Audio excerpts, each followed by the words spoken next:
I'm down all that way every side, you have permission right there. Understand clear vector, dive, 23s and 4s, 2s and 5s, 1s and 6s, surface, that's all men. Dive. You got all your men, yeah, 4-3. Understand all men, 4-3.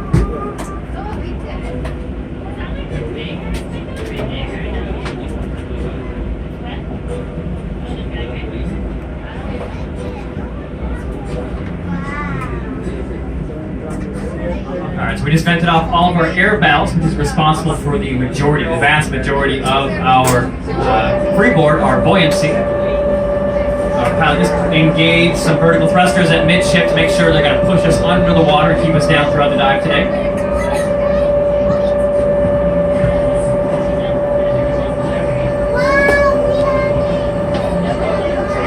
So now with those vertical thrusters going, we're not quite sinking just yet. So our pilot's actually pumping in some water to our submarine, make us a little bit heavier so we can actually submerge under the water.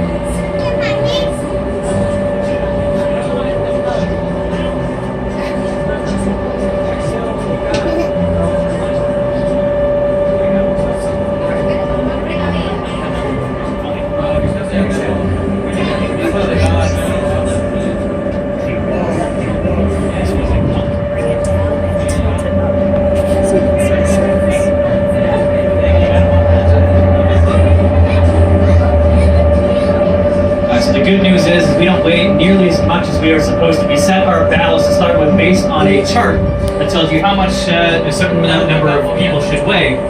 So we are too light right now. So if you guys want to have an extra portion at dinner tonight, you guys have earned it. So again, our pilot is adding some additional water to our submarine to get us heavy enough to actually submerge.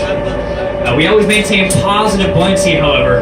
So in case of any sort of electrical or mechanical failure, we would slowly float up instead of slowly sink down. So that's why we have those vertical thrusters on the submarine at midship. They're actually going to push us down and make sure we're going to be actually able to submerge ourselves throughout the dive.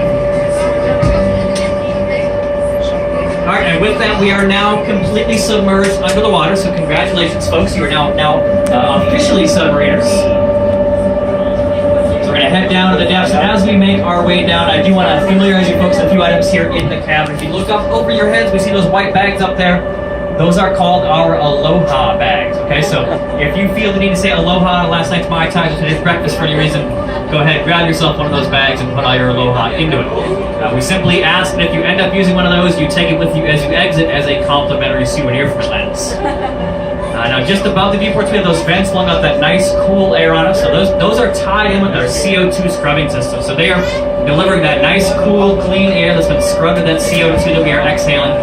So we can't close those vents, but if you do find yourself feeling a little chilly, just go ahead and direct that nozzle away from yourself, and that should keep you feeling pretty good. Now, in between the viewports, we do those fish cards we can use to identify fish when we're on the dive. I will be calling out fish that we see from time to time throughout the dive, but it's always fun to use those fish cards and try to follow along or simply pick some out on your own when we're down here. Looking over my right shoulder in the front of the submarine with a depth gauge reading about 47, 48 feet at present. We've also got one in the back of our submarine over our co-pilot Jason's shoulder as well. So if at any point during the dive today, you want to see just how deep we are, you can take a look at one of those depth gauges and they will let you know. Now everybody seated on this side of the submarine, you see me waving my hand right now, this is the port side of the submarine. So when I call something out on the port side, that means it's out in front of your viewports. So if this is the port side, that means the other side, that is starboard side. That's correct, yes. When I call something on the starboard side, that means it's out on this side of the submarine. Looking at our depth gauge now, you can see it's reading about 58, 59 feet. You might have realized already we've lost all cell phone reception at this depth.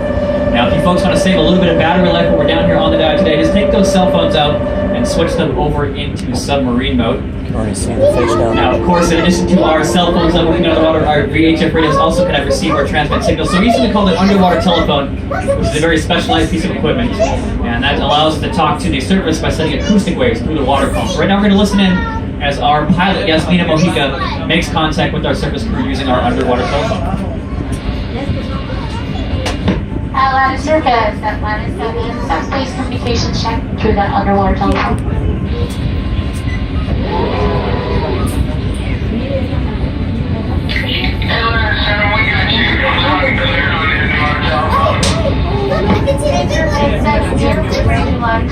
Our vents are secure, positive buoyancy. That's good. We have now.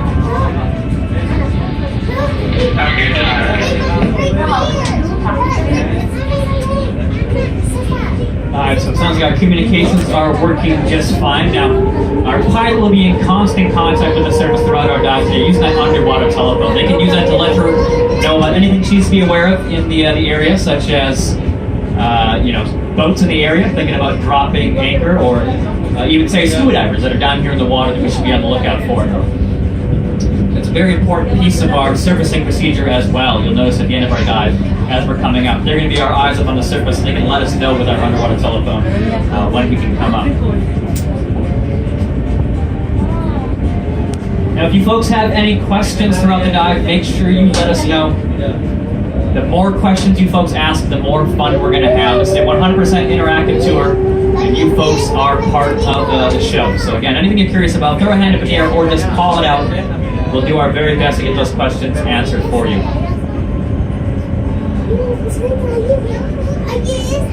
So as you can see, we have found the reef system. This reef system is formed on the ancient lava flows of Hualalai. Hualalai is the volcano that overlooks Kailua-Kona. And many of these lava flows are hundreds of thousands of years old. This reef system itself, however, is only about 18,000 years old. That's because that's when the glaciers melted enough to actually submerge everything we're seeing out here. These corals need that nice rocky substrate to attach themselves to. They can't just grow in the sand. They can't grow in the middle of nowhere. They got to have that nice hard rock. So that's why we have such a lush reef system here on the big island of Hawaii. We are the youngest of all the Hawaiian islands. We still have plenty of this rocky substrate for these corals to attach themselves. It's over there. It's a moray eel. We have an eel out there? Yeah, moray right over there. Oh yeah, free swimming moray eel over on the port side. It just swimming away from us now. That is a great spotting. We normally don't see them free swimming like that. They are usually tucked away in the coral during the daytime. They're getting their rest. They're nocturnal hunters. That was a yellow margin moray. That was a big one too. So again, yeah, keep your eyes peeled. All sorts of weird stuff you'll see every now and again. We're in the middle of nature. We don't know what we're going to see out here. So definitely keep your eyes peeled for those special little bonuses that we swim by every now and again. We got a school of fish over on the port side as well. It's called the Owama.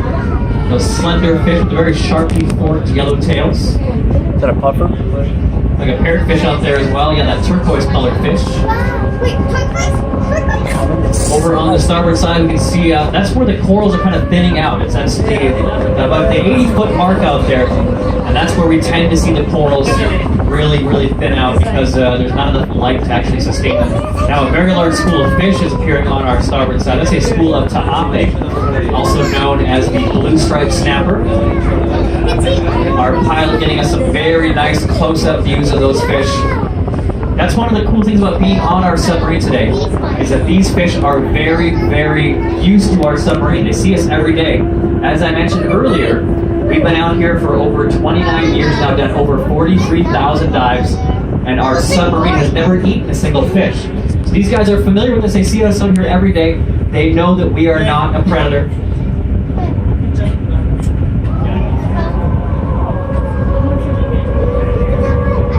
These guys are very familiar with us. They allow us to get those up-close views we simply wouldn't get if we were down here as scuba divers or even as free divers. These fish are very afraid of humans, but they're not afraid of a submarine. Because again, like I said, they see us down here every single day. In fact, we have some fish that will come right up to our viewports. Some fish that actually go right up to our submarine and try to eat the algae off the outside of us. So for those guys, we're kind of like the ice cream truck. We kind of cruise in the neighborhood, they come right up to us and kind of nibble away at the algae growing on the sub, and then they go back to what they were doing. Right now our pilots split a school of those ta'ape for us, so we have them on both sides of our submarine. Again, this is the blue striped snapper, also known as ta'ape. They were brought over here from Tahiti back in 1958. Those fish were intended to be a food source for the local population here. And as it turns out, they don't get nearly as big in our waters. Our waters are slightly cooler than the Tahitian waters where they're from, so the warmer water, of course, will facilitate that growth to a larger size. Our state record for the ta'ape is actually only 1.2 pounds, so as a result, you can imagine we don't commercially fish for that one. In these areas, about 80 feet or so, we see more of the exposed rock. Again, it's because the deeper down we get, the harder time the corals have surviving. But look on the exposed rock for those balls of spikes. Those are called sea urchins, or vana in Hawaiian. And they are basically crawling across the rock. They've got a mouth on their underside. They got 2 feet they will use to crawl across these structures. And they're eating the algae off the outside of the rocks.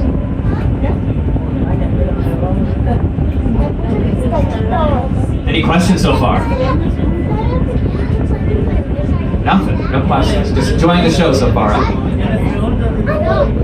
So again, anything you want to know about? Maximum depth of this sub. Maximum depth of this submarine. We are certified by the Coast Guard to go up to 150 feet with guests on board. Now, the designed crush depth of the hull is about 800 feet. Wow. We've never actually taken it down that far, but we were pretty confident that a lot of our systems would start to fail before we ever reached that 800 feet. We'd have to go quite a ways offshore before we found the 800 feet. At what depth do you have to start to change the mixture? Does it like have to add helium or something to it? What's that? Do you have to add the change of mixture to go super deep? Oh no, we don't change anything. We have to go super deep, not in the submarine. Okay. Maybe as a scuba diver, but we are a pressurized vessel. Scuba divers, they have trouble going down deep because the partial pressures of oxygen, oxygen can become toxic if they're breathing it at certain depths. So they have to have different mixtures of gas they breathe the deeper down they get. Right. Here on the submarine, even if we wanted to go down 800 feet, we wouldn't have to change because we would still remain the same pressure on the inside of our vessel. That's another advantage of being out here. We have more bottom time, obviously. Scuba divers, they can only spend so long down, especially 100 feet at the final shipwreck we're going to visit today. They only have so much bottom time out there at those depths. We also are able to fly after this. Scuba divers are cautioned not to fly after a deep dive because the decompression with the loss of pressure at altitude can be detrimental and you can get what's called decompression sickness. Quick question up here? Yes, what was your question? Do you like being down here? Do I like being down here? Yes, absolutely. I tell you, a day like today is actually it's kind of tough on the pilot. We've had very, very strong currents. In fact, the strongest currents I've ever seen out here. We're looking at them today, and you'll notice when we get to the shipwrecks, you'll see there are some mooring lines attached to them, and they are virtually laying down sideways. Some of these lines. It's a crazy strong current that we're dealing with today. So our pilot has that to contend with, but as a narrator up here in the front of the submarine, I'm doing just fine. I'm enjoying myself thoroughly. So put the burden on the pilot, and she's doing a fantastic job so far. Yes, another question? You see like those, there's like these things that look like trees or something? Yes, that's the coral. It's called a coral reef. Yes. Do they break? They do break. Yes, you can see some of them are kind of broken off, and that's because they can break during wave action from storms when the waves are going crazy. Sometimes if you drop anchor out here, that can hurt the corals. They're very brittle. They're made up of something called calcium carbonate, which is otherwise known as limestone. And so when you drop an anchor on something heavy, it can break those corals. It's very bad for them. That's why when you're snorkeling near the coastlines here, you don't want to step on the corals. Always step on the sand, step on the rocks. Do not step on the corals because it will kill them. Yeah, these corals are animals. Okay? A lot of folks don't realize that they look like a bunch of trees and stuff like that out there. But those are actually living creatures. They are building up an exoskeleton of that calcium carbonate. So there's a microscopic animal called a polyp living in there, building these up very slowly. Most of these corals only grow about 1/4 of an inch a year. So again, very slow growing. That's why you don't want to cause damage to them if you can help it. So that's why we oftentimes use what's called a mooring system instead of dropping anchor out here. It's actually against the law to drop anchor here in Hawaii if you're in an area where you know there's coral beneath you. Of course, if it's an emergency situation, then exceptions are made to that rule. But you always want to use a mooring whenever possible. And that mooring is basically a permanent sea anchor attached to the seafloor that's not going to move. That's what our surface vessel, the Malama Kai, is using right now, a permanent sea anchor with a ball at the top that holds up a chain, and that's what you attach your boat to, and then that's how you can avoid having to drop anchor. We'll also see at the shipwrecks, we're going to go visit 2 shipwrecks today. You'll see they have mooring lines on them as well. That's what the scuba dive companies will attach their boats to when they want to do scuba dives on the shipwrecks out here. Yeah, again, starboard side, we've seen some of those sea urchins, those black balls of spikes. You want to be very mindful of where you're stepping on the rocky shorelines here in Hawaii. Those sea urchins love to crawl across rock. They're not too fond of the coral. They really do love to crawl across the rocks, though. And if you step on one of those, it'll definitely ruin your day, if not your entire vacation, very, very quickly. Those spines are very pointy. They're very brittle. They are hollow. They will break off your skin very easily, and they are very hard to extract. Basically, you just gotta let them work their way out. You can soak the wound in vinegar to help try to soften up those spines. And now those long spine sea urchins we're seeing up, those black long spine sea urchins, they actually have stinging barbs that are closer down to the body. And actually, each one of those that stings you will actually feel more like a bee sting. So not just that, the physical pain of a spike going into you, but also the venom released from those. Not a pleasant experience. All right, port side, here we go. We're going to get our first look at the first shipwreck of our dive. Now, this first shipwreck is our old submarine, the Atlantis number 3. Of course, only kidding. It's actually a 1940s Hagen-style landing craft. We're just going on the port side first. For those who are on the starboard side, don't worry. We will turn ourselves around and give you a look as well. So this vessel was originally known as the Predator. It was purchased as military surplus back in the 1990s with the intent of turning it into a shark cage diving operation. Now that diving operation never got itself off the ground before the boat ended up down here on the ground. They had a bilge pump failure. This thing filled up full of water and sank down to the bottom back in March of 1996. So it's been just over 21 years that this vessel has been down here on the seafloor. Wow, no joke, she's like... So what we're going to see, it's a great example of an artificial reef system. We see all kinds of sea life here hanging out at this wreck. What they're doing is they're eating the algae off the outside of it. These fish can also use the shipwreck for shelter when the larger predators come around. That's exactly what these fish do with the natural living coral.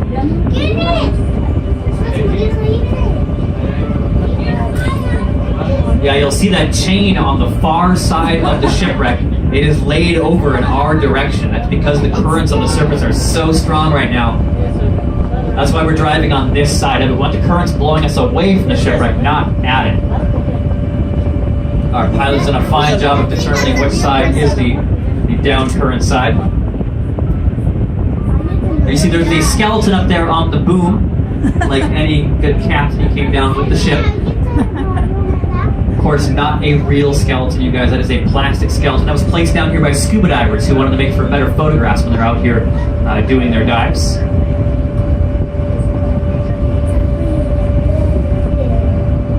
So again, you see these fish just pecking away. They're going up to the bow door. They're going up to the gunnels. They're just eating the algae off the outside. That's providing the fish with food. That's one of the reasons why these reef fish don't stray very far from the reef systems, be it an artificial reef system such as a shipwreck or the living reef system, which is that coral we were looking at earlier. You see the bow door is swung open. That's where the troops and equipment would come out of these vessels as they would land on the beaches back in World War II. Anybody who's seen the movie Saving Private Ryan, those opening scenes, that was this type of vessel, a Hagen-style landing craft.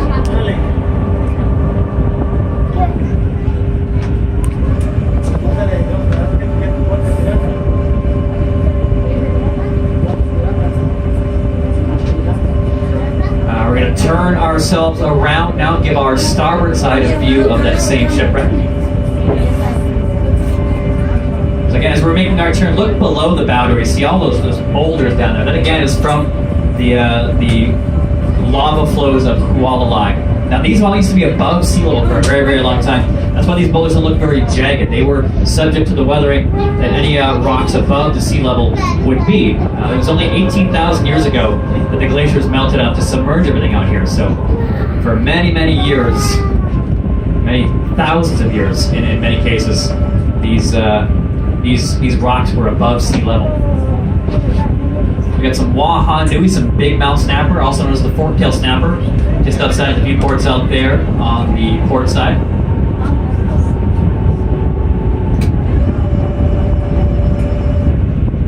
So again, turning ourselves now, I'm going to give the starboard side a view. Our pilot's trying to set us up for a good approach where we can actually counteract the effects of that current as we gain momentum moving towards the shipwreck.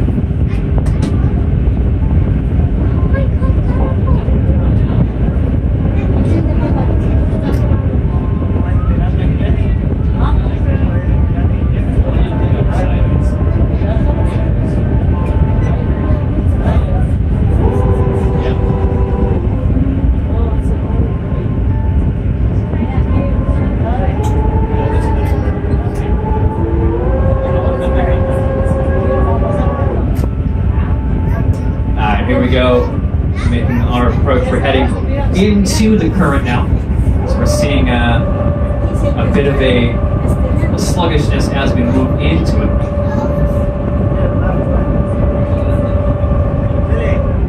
Again, it's out there about 85 feet down, then we see the corals thin out.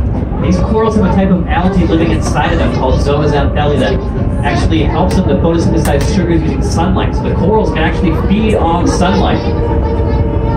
But the deeper down we get, the less sunlight we have available. Seawater is much more dense than air. So once the sunlight hits the seawater, it really starts to diffuse and thin out very quickly. If you look at your clothing right now, you'll see the colors appear very different down here than they did near the surface. And we're going to notice that effect throughout the dive. The deeper down we get, the less color we can actually perceive.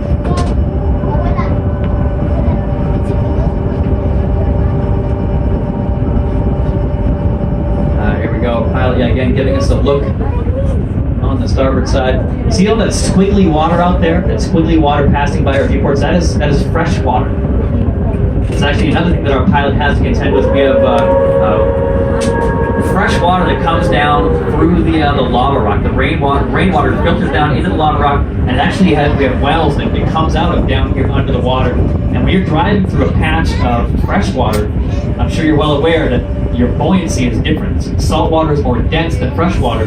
So when you come into a patch of this fresh water, you got to be mindful of the fact that you might have been more positively buoyant going through that salt water than you are coming through that squiggly fresh water.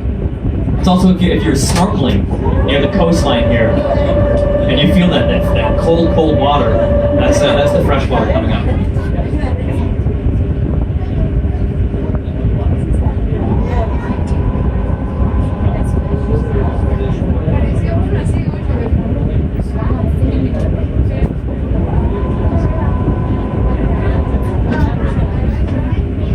Alright, so as we pass that wreck, what we're going to do is we're going to head offshore, go looking for our next and final shipwreck of the dive. That is a sailboat sat in just over 100 feet of seawater. You can see we're down about 72 feet right now. We're going to head just a little ways offshore to get to that deep water. Again, port side, you're seeing some of those sea urchins down on the rock you see.